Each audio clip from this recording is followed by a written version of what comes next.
Could we talk about Tesla, because we've been obviously focusing on the stock like you have, and you're a big analyst out there who basically has got the lowest 12-month price target, $160. And the analyst community is really split right now, isn't it? You've got the bulls, you've got the bears, you've got the fundamentalists, we're calling them, versus the true believers. Why are you so bearish on Tesla? I mean, 160 12-month price target is well below the $201 we're seeing right now. Yeah, I mean, absolutely. I mean, I think, from a stock perspective, I think given this is a very high momentum name, we do look at near-term catalysts that could correct it.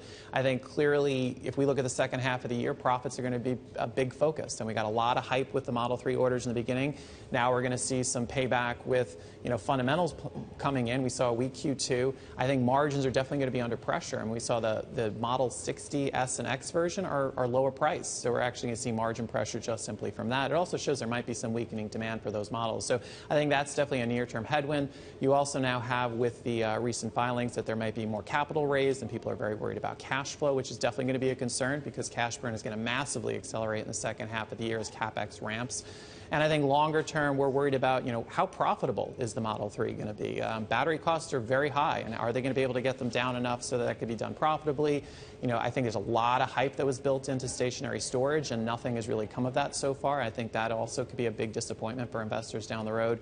And I think their production targets, for 500,000 by 2018 is very, very aggressive and can be very hard to achieve. So I think long term, there's definitely concerns, and then even near term, we're very focused on the second half as being a concern.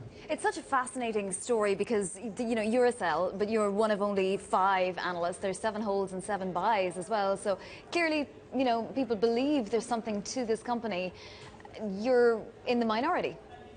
I guess I'm in the minority. I mean, we'll see how time proves that out. I mean, I think there is clearly a camp that really believes in their vision, and I don't disagree with what they're trying to do. I think what they're trying to do is great. I think fundamentally, though, I don't think the rest of the industry is going to sit on their hands. I mean, I think we know BMW, Mercedes, Porsche, Audi are all launching EVs over the next few years, and I think that's going to challenge Tesla's position.